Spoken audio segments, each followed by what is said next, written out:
नमस्कार दोस्तों, स्वागत है आपका अपने YouTube चैनल प्रतिमाज़ यूनिक डायरी में। दोस्तों, सबसे पहले तो आप सभी को जितिया पर्व की बहुत बहुत शुभकामनाएं। आप सभी के परिवार में हमेशा सुख समृद्धि बनी रहे। जितिया व्रत 2023 में इस बार 6 तारीख को रखा जाएगा, जो है 3 दिन में ये व्रत रखा जाता है। सप्तमी तिथि को नहाय खाए विधि होती है और दूसरे दिन निर्जला व्रत ये रखा जाता है अष्टमी के दिन, और नौमी तिथि के दिन व्रत का पारण किया जाता है। ये व्रत संतान के लिए रखा जाता है, संतान की लंबी आयु के लिए, सुख समृद्धि के लिए। हमेशा भगवान संतान की रक्षा करें हर मुसीबतों से, उनकी उन्नति तरक्की के लिए व्रत रखा जाता है। साथ ही जिनके कोई संतान नहीं है वो लोग भी ये व्रत रख सकते हैं। ये व्रत नदी या तालाब के किनारे किया जाता है, पर अगर नहीं, आजकल थोड़ा नहीं हो पाता है, तो आप ये व्रत अपने घर में भी कर सकते हैं। घर पे पूजा कैसे करनी है इसकी संपूर्ण जानकारी इस वीडियो में है। सबसे पहले एक चौकी ले लीजिएगा लकड़ी की, उस पर लाल कपड़ा बिछा लीजिएगा या पीला कपड़ा। अगर चौकी नहीं है आपके घर में तो कोई पीढ़ा है उसको ले सकते हैं, नहीं तो ज़मीन पर ही आप ये पूजा अच्छी तरह से साफ़ करके वहाँ पर कोई अल्पना या रंगोली बनाकर वहाँ पर भी चौक पूर कर आप पूजा ये कर सकते हैं।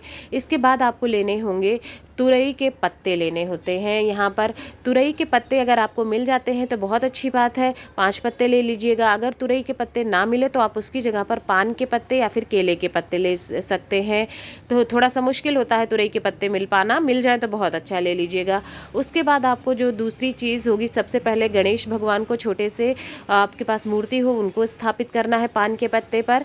अगर नहीं है आपके पास तब आप वहाँ पर सुपारी रख सकते हैं, सुपारी में मौली लपेट कर वहाँ रख दीजिएगा। उसके साथ भगवान जीमूत वाहन, एक चील की और सियारन की भी आपको वहाँ पर मूर्ति रखनी है। ये मूर्ति आप मिट्टी से बनाई जाती है, गोबर से बनाई जाती है, कुश का प्रयोग भी करते हैं जो जीमूत वाहन भगवान की मूर्ति बनाने के लिए। अगर आप मूर्ति ना बना पाएँ तो ऐसा कोई स्पेसिफिक शेप देना ज़रूरी नहीं है कि वैसा शेप बिल्कुल वैसा ही होना चाहिए। आप गीली मिट्टी ले सकते हैं, गीली मिट्टी को ऐसे ही रख के 3 जगह पर आप उसको, एक होता ना भाव होना चाहिए आपके मन में, भाव मान करके उसको वैसे ही रख के उनकी पूजा आप कर सकते हैं। शेप दिन ना दे पाएँ तो परेशान नहीं होना है आपको। उसके बाद तीनों को स्थापित कर दिया। अब आपको लेना है, जितनी आपकी संतान है उतनी आपको जितिया लेनी है। जितिया का क्या है, पहली बार कर रहे हैं, सोने या चांदी का भी ले सकते हैं। नहीं अगर सक्षम है वो लेने में तो आप धागे की जितिया बाजार में भी आती है, घर पे भी नॉर्मल धागा भी आप जितिया के लिए ले सकते हैं। इस तरह से जितनी आपकी संतान हो उतनी जितिया आपको लेनी होती है। अगर सोने चांदी की जितिया है तो हर बार आपको उसी जितिया की पूजा करनी होती है, सोना नहीं छोड़ा जाता है। पर अगर धागे के लिए है तो हर बार आप उसको बदल सकते हैं, बदल कर पूजा करनी चाहिए। ये जितिया से संबंधित नियम होते हैं। अब आप एक कलश स्थापना करेंगे। कलश के लिए आप एक लोटा जल ले लीजिए, उसमें मौली बांध लीजिएगा और साथ में स्वास्तिक बना दीजिए रोली से।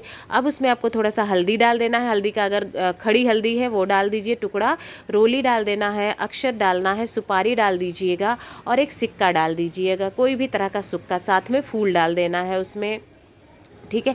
ये चीज़ें आपने डाल दी। उसके बाद आपको उस पर आम के पल्लव रखने हैं, पत्ते रखने हैं। कलश स्थापना के लिए आम के पत्ते, मान लो अगर आपको ना मिल पाए तो आप उसकी जगह पर अशोक के पत्ते भी ले सकते हैं कलश स्थापना के लिए। साथ में नारियल एक ले लीजिएगा, जटा वाला जो नारियल होता है वो नारियल ले लीजिएगा कलश स्थापना के लिए। उस पर रख के आपको स्थापित कर देना है और उस पर भी आपको मौली कलावा जो होता है उसको लपेट देना है। ऐसे ही खाली नहीं रखते हैं नारियल को, तो उस पर एक नारियल पर आपने लपेट लिया। अब आपको चावल लेना है और उससे अष्टदल कमल बना लेना है। अष्टदल कमल नहीं बना सकते हैं तो नीचे ऐसे ही चावल रख दीजिएगा, ऐसे ही नहीं रखते हैं, नीचे उसको आसन देना होता है, तो इसलिए आप उनको आसन दे दीजिएगा। आसन दे आपने उस पर कलश स्थापित कर देना है। कलश स्थापना अभी सबकी आपने स्थापना कर दिया है। एक बार सभी को स्नान करवा दीजिए फूलों से। सभी देवताओं का, गणेश भगवान प्रथम पूज्य होते हैं, जीमूत वाहन, चील और सियारन की भी। चील सियारन, जीमूत वाहन की तो पूजा ही की जाती है, चील सियारन ने सबसे पहले व्रत किया था इसलिए उनकी भी पूजा इस व्रत में की जाती है। बहुत महत्वपूर्ण होता है, उनका भी प्रतीक आपको रखना पड़ता है। अब सबसे पहले घी का एक दिया जला लीजिए और वो दिया आपको जलाकर रख देना है, क्योंकि सबसे पहले दीपक आपकी पूरी पूजा का साक्षी होता है, तो इसलिए एक दिया जला लीजिएगा। साथ ही साथ आपको कोई धूप बत्ती भी जला देनी है, सुगंध के लिए अगरबत्ती या धूप बत्ती जो भी है, ताकि सुगंध का एक माहौल रहे ऐसी जगह पर, पूजा पाठ की जगह पर। अगर आप तालाब किनारे ये पूजा कर रहे हैं तो फिर इतनी मूर्ति भी लोग बनाते नहीं हैं, बस ऐसे ही मिट्टी की रख के ही पूजा करते हैं, क्योंकि संभव नहीं हो पाता है इस तरह से। तो वहाँ पर भी आप कर सकते हैं। घर में कर रहे हैं तो इस तरह से आपको पूजा करनी है। अब सबको आपको क्या है, तिलक करना है। सबसे पहले हल्दी ले लीजिएगा और पीला चंदन ले लीजिएगा। पीले चंदन से आपको सभी को एक एक बार तिलक लगाना है। और कलश पर भी अपने तिलक लगा लीजिएगा। नारियल पर भी आपको तिलक लगा देना है सभी जगह पर। फिर आपके पास रोली होगी, रोली से एक बार सबको तिलक करना है। सभी देवताओं को करना है, प्रथम पूज्य गणेश और सभी को करना है। उसके बाद आपको सिंदूर से भी तिलक लगाना है। सिंदूर से आपको किसको करना है, गणेश भगवान को सिंदूर चढ़ता है उनको लगा दीजिएगा। इसके साथ ही साथ आपको सिंदूर जो है चील और सियारन को लगाना है। जिमूत वाहन भगवान को सिंदूर मत लगाइएगा, ना ही आपको जो आपने लिया हुआ है जितिया उस पर लगाना है। आपको जिमूत वाहन भगवान को छोड़ के सिंदूर बाकी को लगा दीजिएगा, और कलश पे भी नहीं लगाना है। इतनी चीज़ों को आप सिंदूर अब आपने अर्पित कर देना है। इसके बाद आपको अक्षत जो है वो थोड़ा सा सभी को चढ़ा देना है। गणेश भगवान, जीमूत वाहन भगवान और सभी को थोड़ा थोड़ा सा अक्षत अर्पित करते हैं। अक्षत जरूर चढ़ाते हैं पूजा में, हर जगह पर आपको। कलश पर भी आपको अक्षत चढ़ाना है, रख देना है। भले ही आपने अंदर डाला होगा कलश में, तब भी आपको ऊपर चढ़ा देना है। उसके बाद आप फूल माला अर्पित करेंगे। अगर माला है आपके पास तो माला आपको क्या करना है, कलश के ऊपर आपको रख देनी है। फूलों की माला है तो नहीं है तो छुट्टे फूल चढ़ाइएगा। किसी भी तरह के जो फूल आपको आसानी से मिल जाते हैं वो फूल आपको, चाहे पेड़ों पर मिल जाता है या आपके आसपास जहाँ भी मिलता है, आप वहाँ से फूल ले लीजिएगा। गणेश भगवान को पीला प्रिय होता है, था मेरे पास तो मैंने चढ़ा दिया है, नहीं तो वैसे कोई ज़रूरत नहीं होती है बहुत ज़्यादा कि यही फूल चाहिए। जो फूल मिल जाए आसानी से सभी को चढ़ा देना है। दूर्वा गणेश भगवान को ज़रूर चढ़ा दीजिए, क्योंकि गणेश भगवान को दूर्वा अति प्रिय होती है। भगवान बहुत प्रसन्न होते हैं, इसलिए दूर्वा उनको जरूर चढ़ाई जाती है। अब आपको वस्त्र चढ़ाना है। जैसे अगर किसी को आपको दान का निमित्त रखते हैं, तब आप कपड़े ले सकते हैं खरीद के, उसको जीमूत वाहन भगवान को चढ़ा सकते हैं। पर अगर नहीं है तो फिर आप जो कलावा मौली होता है उसको थोड़ा थोड़ा सा तोड़ करके सभी को वस्त्र के रूप में आप कलश पर भी और जीमूत वाहन भगवान, गणेश भगवान, हर जगह पर आपको अर्पित कर देना है।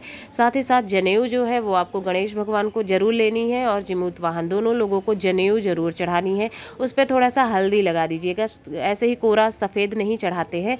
अगर रंगीन पीली है हल्दी में तो लेना है, नहीं है तो सफ़ेद है तो थोड़ा सा हल्दी जरूर लगा दीजिएगा जनेऊ पर। इसके साथ कोई खिलौना बच्चों से संबंधित है वो ले लीजिएगा, क्योंकि ये बच्चों के लिए रखा जाता है व्रत, तो खिलौना थोड़ा चढ़ा देते हैं। कोई नियम नहीं है कि चढ़ाना ही है, लेकिन चढ़ा देंगे तो बाद में उसको आपको दान कर देना चाहिए। किसी बच्चे को दे दीजिए, अपने घर के ही बच्चों को। बच्चे प्रसन्न होते हैं इसलिए लगाया जाता है। अब आपको भोग लगाना है सभी देवताओं को। तो जो आपको मिष्ठान, जो आपको फल मिल जाता है मौसमी, वो फल चढ़ा दीजिएगा। और उसके बाद मिश्री चढ़ा दिया है आपने। साथ ही साथ मीठे का भोग आपको लगा देना है। जैसे जिस भी तरह की मिठाई आपको मिल जाती है, एक दो मिठाई वो भोग लगा दीजिए। साथ ही आपको घर से बने हुए आटे के, जैसे कि गुलगुले बनते हैं, मीठी पूड़ी बनती है, पुए बनते हैं, जो भी आपके यहाँ बनता है वो एक चीज़ बना के ज़रूर चढ़ा दीजिएगा। मैंने दिखाया नहीं है क्योंकि अभी टाइम है उसमें और बनाया नहीं है इसलिए, नहीं तो आप कोई एक चीज़ ज़रूर चढ़ा देना। उसके बाद भीगे चने आपको ज़रूर इस व्रत में चढ़ाए जाते हैं। इनका अलग ही महत्व होता है। कुछ चढ़ाए ना चढ़ाए, भीगे चने ज़रूर होने चाहिए व्रत में। एक दिन पहले भिगो लीजिएगा और सभी को भीगे चने आपको चढ़ा देने हैं, सभी देवताओं को। इस तरह से आपने सभी को भोग लगा दिया और आमंत्रित करना है भगवान को, आइए और भोग ग्रहण करिए। उसके बाद एक लोटा जल भी आपको जहाँ पर आपने भोग चढ़ाया है वहाँ पर रख देना है भगवान के लिए। अब हाथ में थोड़ा सा अक्षत रख लीजिएगा। अक्षत के साथ साथ ही एक फूल रख लीजिएगा, थोड़ा जल छिड़क लीजिएगा। और आपको व्रत कथा जरूर सुननी है। व्रत कथा का बहुत महत्व होता है, इसके बिना व्रत जो है पूर्ण नहीं माना जाता है, इसलिए व्रत कथा जरूर सुननी चाहिए। साथ में थोड़ा सा दान दक्षिणा रख दीजिएगा, कुछ भी अपनी सामर्थ्य के अनुसार। इससे क्या, वो आपको बाद में ब्राह्मण को दान दे देना है। इससे आपका जो भी पूजा में कमियां रह जाती हैं उसका भरपाई कहते हैं ना, उसका वो हो जाता है, वो आपका पूजा से भगवान प्रसन्न रहते हैं, दान में चला जाता है। तो इसके बाद पूजा समाप्त होने के बाद आपको अंत में आरती का करना है। आरती की थाली ले लीजिए, उसमें स्वास्तिक रोली से बना लीजिएगा, अक्षत रख लीजिए, फूल माला फूल उसमें डाल देना है। और साथ ही साथ आपको एक घी का दीपक जलाना है और दूसरा आपको कपूर से भी आरती ज़रूर करनी चाहिए। दोनों आपने जला लेना है। उसके बाद सबसे पहले गणेश भगवान की आरती करिएगा और फिर आपको बाकी सबकी आरती करिए। अगर गाकर कर सकते हैं गणेश भगवान की आरती गाकर कर लीजिए, नहीं तो ऐसे ही सबको मन में भाव में रखकर सबकी आरती कर लीजिएगा। अच्छी तरह से आरती करने के बाद आपको जो भी आपसे गलतियां हो जाती हैं, भूल चूक हो जाती है पूजा में, उसके लिए आपको क्षमा याचना करनी है भगवान से कि जो भी गलती हुई है अजाने अनजाने में हमसे, पूजा में कमी कोई रह गई है, उसके लिए हमको क्षमा करें अजाने अनजाने में। इस तरह से आपको अपनी गलती के लिए प्रार्थना करनी है और अंत में अपने भगवान से प्रार्थना करनी है अपनी संतान की लंबी दीर्घायु के लिए, उनकी सुख समृद्धि के लिए, तरक्की उन्नति के लिए हमेशा उनकी रक्षा करें। इस तरह की आपको प्रार्थना करनी है, अपनी मनोकामना करनी है। पूजा के बाद आपको जितिया उठा लेनी है और अपनी संतान जितनी है सबको बांध देना है, 1 या 2 जितनी भी हैं, आधे घंटे कम से कम उनको आपको पहना देना है। उसके बाद आप वो अपने खुद पहन सकते हैं, अपने गले में डाल के उसको पहन लेना है आपको, ये ध्यान रखना है आपको। इस तरह से ये पूजा आपकी संपूर्ण होती है। आप सभी को जितिया व्रत की बहुत बहुत शुभकामनाएं।